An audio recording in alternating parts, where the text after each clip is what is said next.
Asyhadu an la ilaha illallah wahdahu la syarika lah wa asyhadu anna Muhammadan abduhu wa rasuluhu wa sallallahu ala nabiyyina wa rasulina Muhammadin sallallahu alaihi wasallam wa ala alihi wa ashabihi wa man ihtada bihadihi wa istanna bi sunnatihi ila yaumil qiyamah. Faya ayyuhal ikhwan, usini wa iyyakum bittaqwallahi azza wa jalla kama qala Allah tabaraka wa ta'ala ya ayyuhalladzina amanu taqullaha haqqa tuqatih wa la tamutunna illa wa antum muslimun wa qala ya ayyuhalladzina amanu taqullaha wa qulu qawlan sadida yusrif lakum a'malakum wa yaghfir lakum dhunubakum wa man yuti'illaha wa rasulahu faqad faza fawzan 'azima. Ikhwati wa ikhwan, arsadani wa arsadakumullah. Yang pertama, alhamdulillah kita haturkan rasa syukur, alhamdulillah kepada Allah Subhanahu wa taala atas segala karunia yang Allah berikan kepada kita. Atas nikmat dunia kita diberi kesehatan sehingga pada sore hari ini Allah menguatkan jasad kita, Allah menguatkan langkah kaki kita, Allah menguatkan punggung kita untuk tegak melaksanakan ibadah kepada Allah Subhanahu wa taala yang sudah kita lakukan, yaitu dengan pelaksanaan salatul maghrib. Begitu pula Allah Subhanahu wa taala mengikat nikmat tersebut untuk menjadi nikmat yang berkah ketika Allah Subhanahu wa taala melonggarkan hati kita duduk di sini dalam rangka thalabul ilm, jasadnya dalam kebaikan, fikirnya dalam kebaikan, hatinya insya Allah juga dalam kebaikan. Maka tempat yang paling baik bagi seorang mukmin yang bisa kita lakukan pada zaman-zaman sekarang ini adalah berada di dalam majelis. Karena memang majelis ilmu itu merupakan majelis yang paling mulia, paling terhormat di antara majelis-majelis kita. Wa majtama'a qaumun fi baitin min buyutillah yatluna kitaballahi wa yatadarasuna bainahum illa nazalat 'alaihim as-sakinah wa ghashiyatuhum rahmah wa khafathumul malaikah wa dzakarahumullahu fi man. Iki suara rada serak. Demo ker nomone kepengen matok waktu. Enggak seperti biasa. Memang niate wau kula mriki namung ker pengen mendengarkan tausiah asli. Karena ya namanya manusia memang butuh ruh. Nek lek tausiah awake dhewe ngono kuwi gersang Mas. Tapi perlu nutrisi, perlu rohani dari orang lain. Terutama Ustaz Mahmudi ada tur sehingga tadi dari panitia meminta anak untuk mengisi di sini. Walastu bikhairikum. Terus tadi aku juga bilang di Joko katanya minta diisi masalah kepemudaan. Nontonnya kayak Mariman, nontonnya Mas Nani, cek nom-nom kabel. Kalau dalam satu peribahasa atau qaul yang qaulul hikmah itu disebutkan laisal fata mayyaqulu kana abi walakin al fata mayyaqul ha ana. Bukanlah dikatakan sebagai seorang pemuda itu yang mengatakan karena dia adalah bapak. Inilah bapak. Karya-karya yang aku miliki itu hasil dari bapak. Ini tentunya kalau pemahaman kita yang di sini tentunya kan tidak merasa diri muda. Tapi kita bisa menanamkan terhadap putra-putri kita bahwa kemandirian yang harus mereka raih, cita-cita yang harus mereka raih ataupun karya-karya yang harus mereka raih itu ya harus kita dukung. Karena tidaklah dikatakan sebagai seorang pemuda itu yang mengatakan inilah bapakku, kamu nggak usah khawatir ada bapak, tidak seperti itu. Tetapi dikatakan sebagai seorang pemuda itu adalah mayyaquluha inilah anak. Maka di dalam Islam banyak sekali karya-karya yang ditoreh dalam sejarah Islam yang diukir dengan harum, dengan subhanallah kisah-kisah yang sangat menarik itu diukir oleh para pemuda, dan itu tidak terlepas dari kesempatan yang diberikan oleh Rasulullah SAW kepada para pemuda. Ada sekretaris Rasulullah SAW itu bernama siapa? Zaid bin Sabit. Zaid bin Sabit itu jadi sekretaris Rasulullah berapa? Umurnya 14 tahun. 14 tahun itu menjadi sekretarisnya Rasulullah Sallallahu Alaihi Wasallam. Menjadi sekretaris seorang nabi yang kedudukannya itu secara teritorial tidak terbatasi wilayah tertentu. Tidak istilahnya itu kekuasaannya tidak terbatasi hanya wilayah Mekah ataupun wilayah Madinah ataupun Jazirah Arab, tetapi bahwa kekuasaannya sejauh di mana dakwah Rasulullah SAW, sejauh jangkauan dakwah Rasulullah SAW, sejauh pasukannya Rasulullah SAW dimanapun berada, yang itu menjadi wilayahnya Rasulullah SAW di atas manhaj ad-daulah an-nabawiyah, yaitu sistem kenegaraan yang dibangun dengan sistem nabawi yang langsung ditarbiyah oleh Allah Subhanahu wa taala dengan Al-Qur'an Al-Karim yang langsung disampaikan oleh malaikat yang terbaik, yaitu malaikat Jibril. Sekretaris awalnya itu hanyalah seorang pemuda. Ada juga seorang pemuda itu yang bernama Usamah bin Zaid. Kalau di dalam kisah sejarah itu ada namanya kisah Zaid dan Zainab. Kisah Zaid dan Zainab. Zaid bin Haritsah itu adalah pembantu. Sebelumnya itu adalah budak ataupun pembantu yang diambil oleh istri Rasulullah Sallallahu Alaihi Wasallam, dimiliki Bunda Khadijah. Kemudian tumbuh menjadi seorang pemuda yang baik, menjadi seorang muslim yang baik. Kemudian dinikahkan dengan putri bangsawan yang bernama Zainab. Dalam lingkup keluarga itu ternyata dalam perjalanan pada masa Rasulullah itu ternyata ada kesenjangan sosial itu terjadi. Beberapa waktu yang lalu ada seorang ummahat datang ke tempat saya, kemudian di depan suaminya dia mengatakan, Ustaz, saya ingin menceraikan suami saya. Ada di bujuru gimana? Seperti itu. Ketika saya sampaikan, ketika Anda nanti cerai dengan suami Anda, satu, bahwa seorang wanita ketika dia itu berada di dalam kesendirian, sendiri tanpa suami, saat dia keluar rumah itu menjadi fitnah, saat dia bekerja itu menjadi fitnah, kemudian harus kesana kemari dengan anak dan sebagainya, itu tanpa ada mahram juga fitnah. Maka kebaikan-kebaikan yang Anda terima suami Anda apa adanya, kemudian bersabar dalam menjalani keluarga. Kemudian sebelum pulang menyampaikan, pokoknya intinya itu ingin minta cerai. Karena terus belum bisa menjawab, karena kasus yang ada soal perceraian. Ya dalam kasusnya si Ummahat itu yang setahu saya ada pada zaman Rasulullah itu satu kasus, yaitu kasusnya Zaid dan Zainab, di mana Zainab adalah putri bangsawan yang mungkin memiliki pola pikir, pola hidup yang lebih maju dibandingkan siapa itu?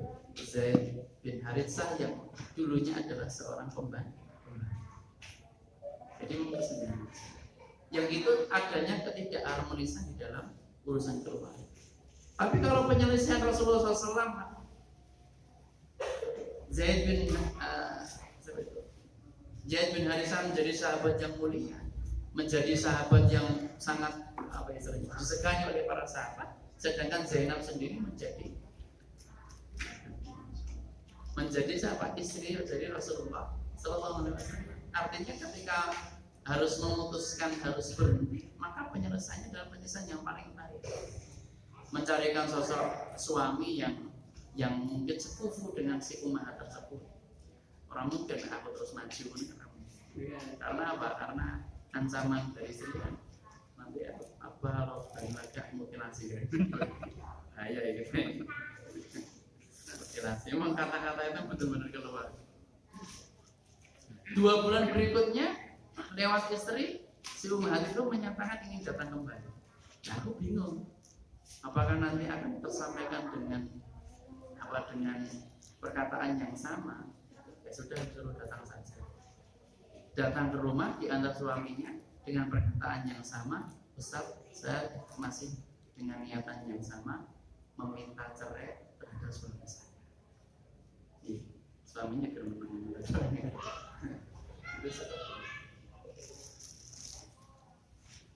Nah, di situ ada namanya Zaid bin Harithah. Usamah bin Zaid. Usamah bin Zaid itu putra dari Zaid bin Harithah. Setelah walaupun tadi terjadi perceraian, memang adanya terjadi perceraian, dan di situ pula nanti dijelaskan tentang hukum bahwa Zaid bin Harithah itu bukan dari putra Rasulullah, artinya tidak mendapatkan hak waris, perwaliannya tidak dikembalikan kepada Rasulullah, karena memang diangkat menjadi anak angkatnya Rasulullah, sehingga di situ ada hukum tentang iqtalut tabani, adanya pembatalan tentang hak waris mewarisi terhadap anak-anak. Sehingga istri dari Zaid bin Harithah itu bisa, mantan istrinya itu bisa dinikahi oleh Rasulullah Sallallahu Alaihi Wasallam, karena Zaid bin Harithah itu bukan anak Rasulullah, walaupun itu adalah anak-anak, tapi statusnya secara mahram itu adalah orang lain. Dari Zaid bin Harithah itu memiliki putra namanya Usamah bin Zaid. Saat itu ada wasiat Rasulullah SAW di penghujung Rasulullah, di masa-masa beliau itu memang sudah sakit, itu untuk mengirimkan pasukan yang besar. Yang di dalam sejarah Islam bahwa Rasulullah SAW itu melakukan ghazwah. Ghazwah itu adalah peperangan yang langsung dipimpin oleh Rasulullah SAW itu selama 27. Belum lagi adalah syariah. Syariah itu adalah putusan-putusan dari para sahabat yang dikirimkan untuk memerangi kabilah-kabilah ataupun suku-suku yang memang mengancam stabilitas yang ada di dalam kenegaraan yang ada di Madinah, yang langsung dipimpin oleh Rasulullah SAW. Maka ada satu syariah wasiatnya Rasulullah SAW untuk mengirimkan pasukan melawan orang-orang Majusi ataupun Persia. Padahal sebelum-sebelumnya itu sudah ada peperangan-peperangan besar yang dipimpin oleh komandan-komandan yang hebat. Ada Ali bin Abi Thalib, ada Umar bin Khattab, ada Khalid bin Walid. Tapi untuk menghadapi pasukan yang lebih besar, lebih hebat, itu ternyata Rasulullah mengamanahkan kepada seorang pemuda yang saat itu umurnya baru 18, yang bernama Usamah bin Zaid. Kembalikan yang umurnya 18 tahun. Mengambil masalah pemuda anaknya 18 tahun ini berarti nih sekolah, lulus sekolah ini kuliah. Mungkin kalau anak-anak kuliah dia punya karya-karya, KKN dari ketua KKN dia punya karya. Tapi sosok Usamah bin Zaid ini ketika ada sahabat yang lebih tua menyampaikan kepada Rasulullah SAW, Rasulullah kenapa kau tidak menunjuk orang yang lebih tua, yang lebih pengalaman? Kata Rasulullah, kalau kalian itu menyaksikan Usamah bin Zaid sebagai seorang komandan, maka kalian juga menyaksikan Zaid bin Harithah sebagai seorang komandan. Artinya bahwa orang-orang yang hebat, pemuda-pemuda yang hebat, pemuda-pemuda yang memberikan karya terutama terhadap dinul Islam ini tidak terlepas dari kesempatan-kesempatan, arahan-arahan dari orang-orang yang lebih tua dalam mentarbiyah mereka. Kadang kita itu bagi yang sudah punya putra ataupun putri sudah memasuki masa-masa muda itu pas wayah gede kadang bingung kok ora tambah ambek wong tua ora tambah cedak tambah kuwi, berarti memang mungkin kebersamaan kita di dalam mentarbiyah mereka atau mendidik mereka itu masih kurang. Sehingga apa? Kesempatan-kesempatan yang kita berikan untuk mereka raih dalam kebaikan-kebaikan juga kurang. Kebersamaan kita juga kurang. Suara boleh jadi apa ini? Nanti ada pemuda itu kan kalau masa usia anak itu kan dari lahir, yang awal dari lahir sampai umur 5 tahun, kemudian 5 tahun sampai 17 tahun. Nah masa muda itu dari umur sekitar 15 atau 16 atau 17 sampai umur 40 tahun. Kalau umur ini sak durunge 40 tahun aja masa muda. Nah, masuk bulan ini dipaksa tuh umurnya asini ya sih 30 berbuat sih deh. Tapi dipaksa umur itu lulus tua banget. Allah SWT berfirman bahwa sayyidina insana biwalidayhi ihsana hamalathu ummuhu kurha wa wada'athu kurha wa hamluhu wa bisaluhu 30 syahra hatta idza balagha ashuddahu wa balagha 40 sana qala rabbi auzi'ni an ashkura nikmataka allati an'amta 'alayya wa 'ala walidayya wa an a'mala sholihan tardahu wa aslih li fi dzurriyyati inni tubtu ilaika wa inni minal muslimin. Ya ini nanti apa yang berkenaan dengan umuran kita, rahasia umur di 40 tahun. Bahwa sayyidina insana biwalidayhi ihsana, dan kami telah perintahkan, Allah SWT telah mewasiatkan, telah memerintahkan kepada manusia bil walidayhi ihsana, untuk berbuat baik kepada kedua orang tua. Ini sudah sering sekali disampaikan oleh para khatib tentang pahala yang melimpah ruah, kesempatan untuk masuk ke dalam surga ketika kita mendapati orang tua kita di masa tua. Itu kita bersyukur. Kenapa? Karena itu adalah kesempatan dari Allah Subhanahu wa taala untuk memasukkan putra-putrinya ketika mampu untuk berkhidmat, meramutnya, berkhidmat kepada orang tua yang sudah renta, sehingga menyebabkan orang tersebut dengan amalan khidmatnya kepada orang tua itu bisa masuk ke dalam surga. Kalau di dalam surat yang lain itu kan disebutkan wala taqul lahum uf wala tanharhuma wa qul lahum qawlan. Jadi tingkatan birrul walidain patokannya itu dari ucapan. Kalau tindakan itu berarti kan lebih dari ucapan. Kalau dikatakan bahwasanya janganlah kamu itu mengatakan kepada keduanya, apalagi di saat menemui kedua orang tuanya di masa tua, janganlah kamu mengatakan kepada keduanya itu moh, pegah.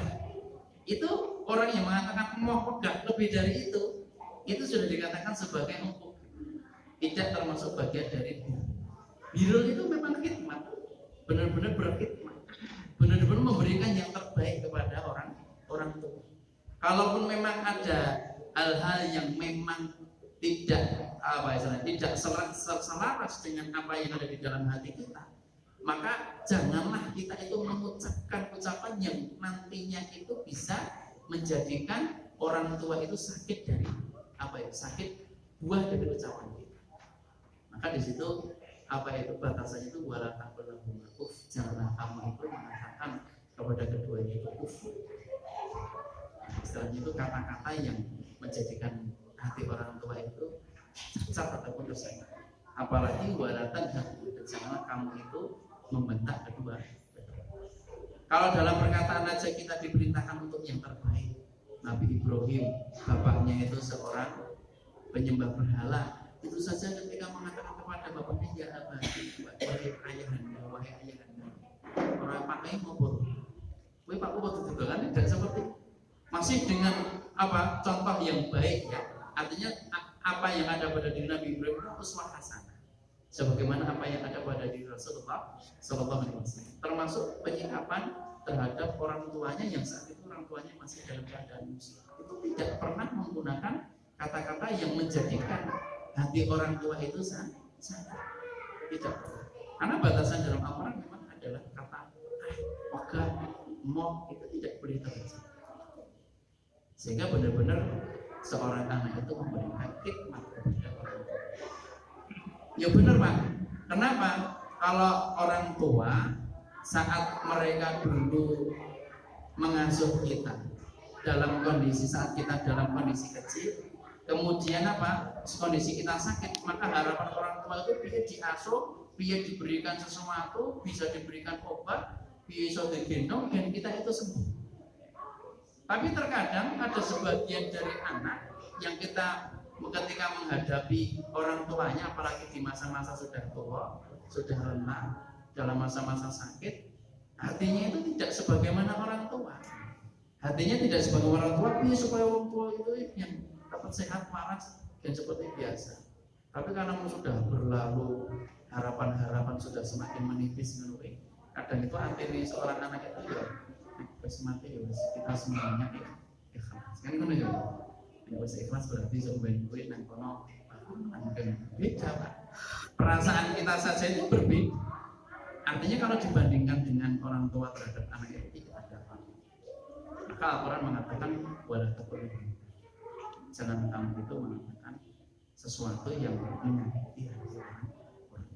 Karena apapun yang kita berikan tidak akan mampu untuk menggantikan peranan orang tua saat mereka itu berkhidmat di dalam mengasuh anak-anak.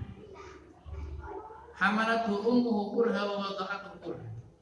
Seorang ibu yang mengandung dalam keadaan susah payah. Wa wada'atuhu kurha. Kemudian melahirkannya juga di dalam keadaan yang susah payah. Saya itu menyertai istri saya dalam lahiran beberapa kali. Maksudnya ikut menyaksikan, ikut menguatkan sama bedanya. Kalau alhamdulillah yang kemarin sekitar hampir 1 bulan, belum nyampe 13, sekitar 3 minggu lebih dikit kita mencapai. Allah berikan kemudian, Allah berikan kelancaran. Soalnya ya wis nomor 6 wis, nah istri barang ngono wis biasa, wis yakin. Karena memang ketika kelahiran kita selalu memuaskan dalam firman Allah Subhanahu wa taala dalam surat Al-Baqarah itu Allah berfirman min ayyi syai'in khalaqa min nutfatin khalaqahu faqaddara tsumma sabila. Dari apa manusia itu diciptakan? Bahwasanya manusia itu diciptakan dari air mani seorang ayah. Kemudian disimpan dalam penyimpanan yang sangat rapi, dalam penyimpanan yang sangat baik di dalam rahim seorang ibu. Artinya apa? Bahwa ketika Allah Subhanahu wa taala itu menakdirkan untuk adanya janin, adanya kehidupan, wujudnya adalah manusia, itu sudah menjadi jaminan dari Allah Subhanahu wa taala. Semenjak adanya manusia, ditiupkannya ruh itu tersimpan dalam satu tempat yang paling baik di antara tempat-tempat yang ada di muka bumi, yaitu berada di dalam rahimnya seorang ibu, di mana kadar oksigennya itu terpenuhi, makanannya terpenuhi, ada air yang selalu melindungi, kemudian denyut nadinya itu akan selalu berirama, dilindungi oleh seorang ibu yang memiliki karakter kelembutan, kesabaran yang tidak dimiliki oleh bapak-bapak. Itu kalau sekali-sekali ditantang oleh istri itu, kalau misalkan rotok ngeluh sampai istri ini karena kondisi hamil, tapi kok orang digawe tau, ada ngono. Aku kan bisa pengajian kok, orang disetrika ini tau. Kondisinya itu kondisi yang ini wae bah wis tuwa semangka gandolono nang matemu. Iso nyetir kabeh. Itu yang tidak kesabaran yang tidak dimiliki oleh kita mungkin sebagai seorang orang bisa. Karena masing-masing itu berada di dalam putra. Makanya kan kalau dalam beramal soleh itu juga berbeda-beda tingkatan-tingkatannya. Kemuliaan seorang ayah itu dalam amal soleh tertentu, mungkin dalam jadi sabilillah, dalam dakwahnya kepada Allah. Kemudian kemuliaan seorang istri itu di saat memang putranya sebagai seorang wanita, di saat mereka bisa mendidik putra-putrinya di rumah, menjaga kehormatan keluarga, itu juga putranya di situ. Putranya itu apa? Ya sebagai seorang wanita. Dan pahalanya juga melimpah ruah yang tidak kalah dengan apa yang dilakukan oleh laki-laki. Kalau anak yang sebelum kemarin itu memang apa gitu? Itu ketika di USG karena kebetulan memang bedanya sudah mana di USG itu memang kondisi janin itu sungsang. Jadi memang kakinya dulu yang mesti lahir kakinya. Dari semenjak 7 bulan USG masih seperti itu, 8 bulan, 9 bulan ketika mau melahirkan di USG juga masih seperti itu. Ya kita diskusi sama bidan gimana kira-kira. Bismillah. Disebutkan tadi min ayyisa'il falaqah min anfatin falaqah qadara. Nah ayat berikutnya itu tsumma sabila yasar. Kemudian Allah juga akan memudahkan jalan keluarnya. Ini satu keyakinan yang terus menerus kita yakini dan terus menerus kita itu selalu kita sampaikan, kita taburkan kepada orang lain, termasuk istri, termasuk orang-orang yang di sekitar kita, bahwasanya seorang ibu itu ketika lahiran itu pasti Allah itu akan memudahkan jalan keluar. Orang-orang sidik-sidik menunggu, kemudian selesai. Mbah istri itu dulu ketika cerita itu lahiran sampai HB rendah menurun, ketika sama dokter itu ditawari lahirannya di sesar aja, enggak, jenenge sesar jenenge ora lahiran aja yo ngrasane abot itu, tapi yang buat saya ditiru kata negara tergantung kondisi. Itu satu keyakinan. Akhirnya apa? Ketika memang ketika lahir di putri yang kelima tadi itu, mau keluarnya itu kaki di luar. Saya menyaksikan kaki situ sampai kita berdoa kepada Allah Subhanahu Wa Taala, wala quwwata illa billah. Kemudian Allahumma la sahla illa ma ja'altahu selalu kita ucap dalam waktu yang sangat singkat itu keluar. Dan Allah memudahkan. Karena memang Allah Subhanahu Wa Taala memberikan perangkat yang paling baik pada diri seorang ibu itu untuk menyimpan janin dan juga untuk melahirkan seorang putra ataupun putri. Itu diantara bentuk bentuk pengorbanan salah satu pengorbanan yang dilakukan oleh orang tua. Wa hamalatu wa fisalu salatuna sahra, seorang ibu tadi yang mengandung dan juga menyapainya selama 30 bulan. Hatta idza balagha asuddahu wa balagha arba'in. Maka ketika seorang anak tersebut itu sudah mencapai masa dewasa, wa balagha arba'ina sanah, kemudian mencapai umurnya yang ke-40. Ini sunnah di saat kita itu memasuki umur yang ke-40. Qala, maka anak tersebut mengatakan, Rabbi auzi'ni an ashkura nikmataka allati an'amta 'alayya wa 'ala walidayya wa an a'mala shalihan tardahu wa aslih li fi dzurriyyati inni tubtu ilaika wa inni minal muslimin. Bersyukur kepada Allah Subhanahu wa taala. Kenapa? Karena Allah Subhanahu wa taala telah menyempurnakan. Kenapa para nabi itu diutus ketika umur mereka berumur 40 tahun? Termasuk Rasulullah SAW diutus menjadi seorang nabi, itu umur beliau berumur 40 tahun. Padahal di umurnya yang ke-35 itu sudah mengikuti perang namanya perang Hijaz. Bukan 35. Kalau 35 ini Rasulullah SAW itu ikut serta di dalam mengambil keputusan saat itu ada renovasi Ka'bah yang secara akal ataupun secara kepemimpinan sudah sempurna. Itu umur beliau umur 35 tahun. Jadi saat itu orang-orang Quraisy itu memang bersepakat untuk merenovasi Ka'bah supaya lebih besar, supaya lebih baik. Kemudian terjadi persengketaan kira-kira siapa yang nanti meletakkan Hajar Aswad dalam tempat. Sehingga terjadi perselisihan. Masing-masing kabilah, masing-masing suku itu menginginkan bahwa suku itu mendapatkan kehormatan. Kemudian pada saat itu Rasulullah SAW mengusulkan siapa besok yang pertama kali datang ke masjid, datang ke Masjidil Haram, datang ke Ka'bah, maka dia yang paling berhak untuk menaruh Ka'bah menaruh Hajar Aswad di dalam tempat. Itu akhirnya pada keesokan harinya orang-orang pondok sampai ke tempat Ka'bah, di situ sudah ada Rasulullah SAW. Jadi yang pertama kali datang ke Rasulullah. Dan dalam kesepakatan maka yang berhak untuk menaruh Hajar Aswad itu adalah Rasulullah. Tetapi karena buah dari kecerdasan Rasulullah sebagai seorang pemimpin sangat luar biasa sekali.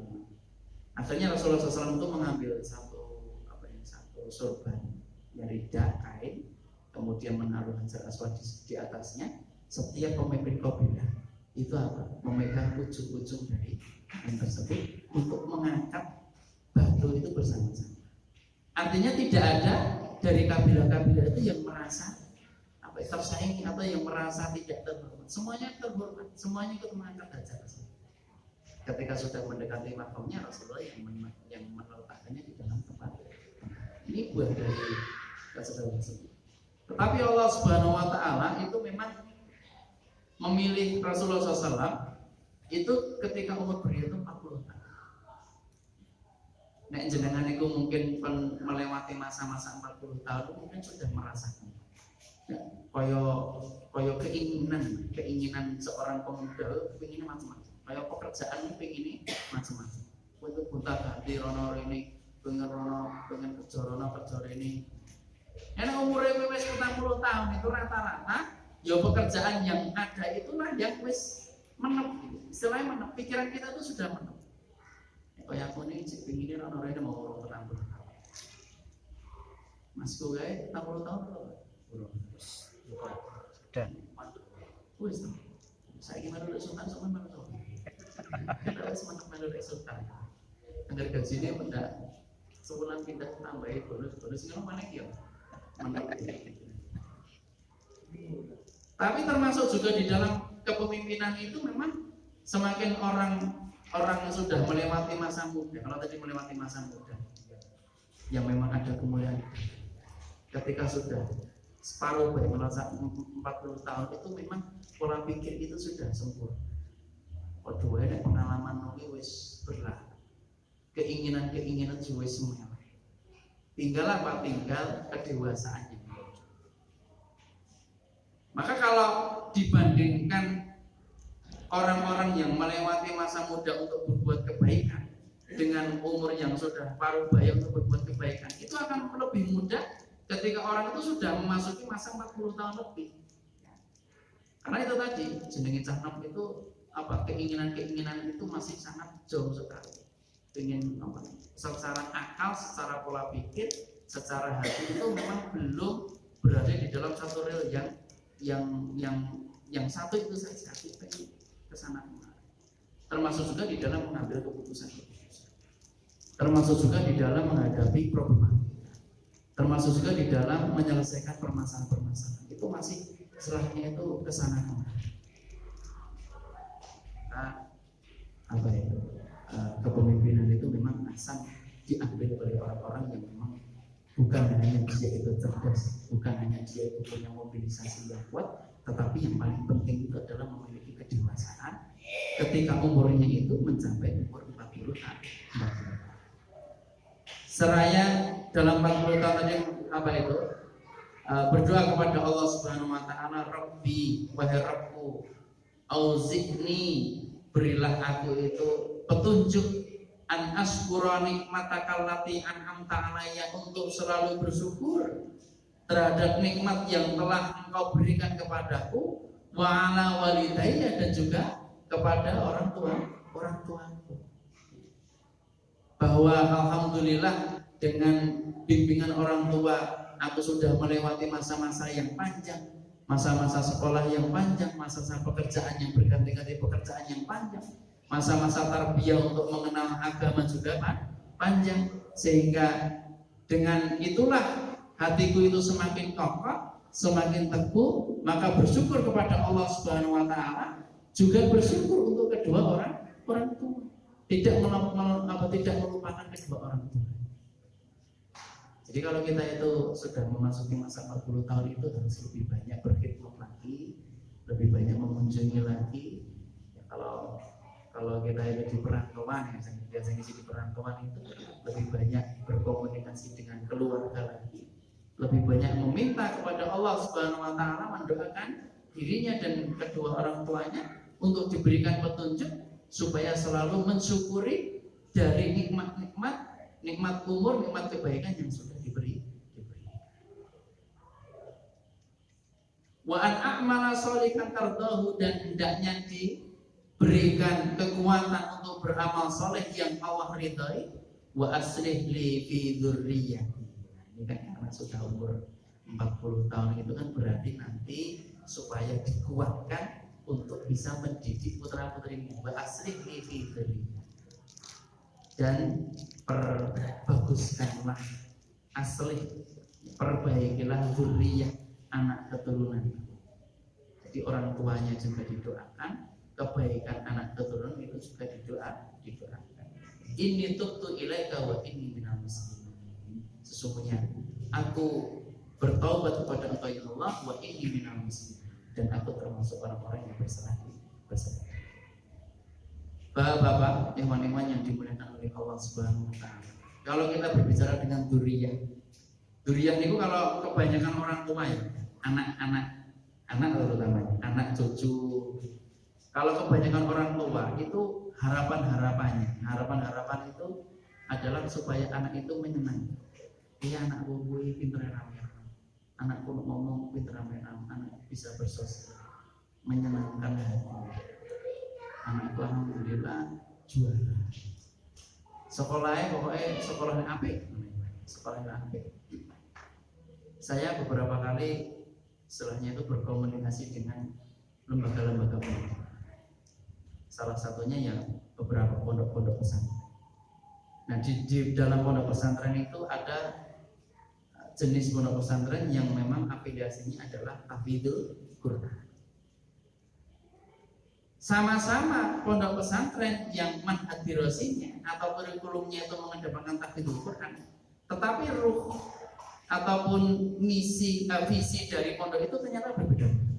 Walaupun sama-sama itu tahfidzul Quran. Ada pondok tahfidzul Quran itu yang memang istilahnya itu target hafalannya itu harus terpenuhi. Sehingga Sehingga siapapun yang datang ke situ ya ketika diuji itu ya memang harus sudah standar. Jadi paling tidak bacaan Qurannya tahsinnya sudah.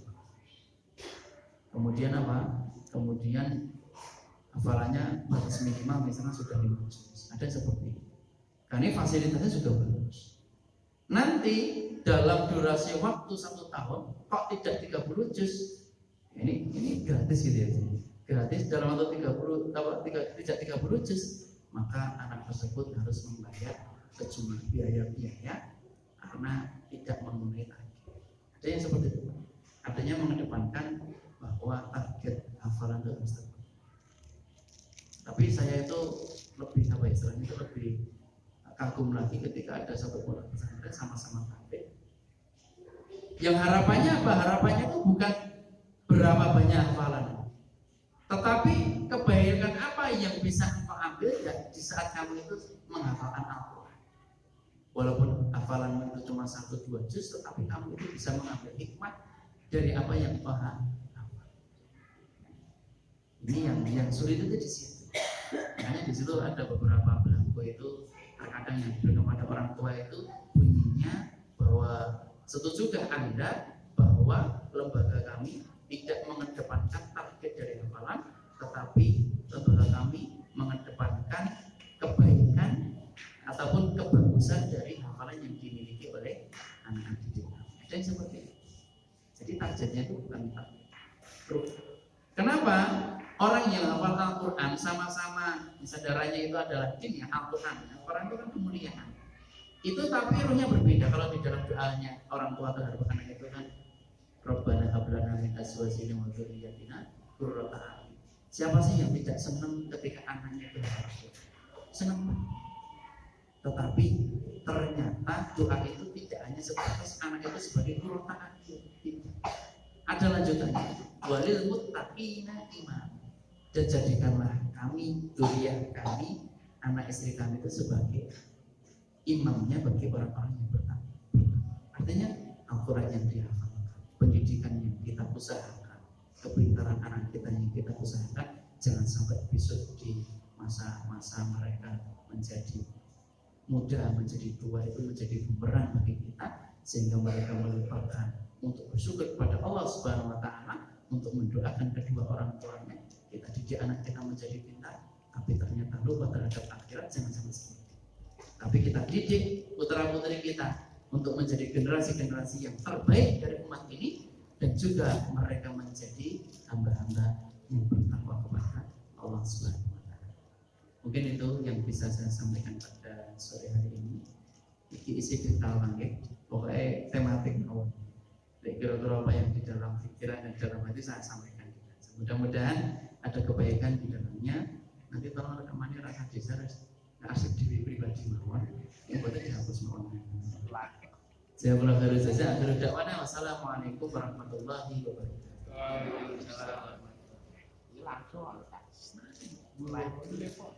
Indonesia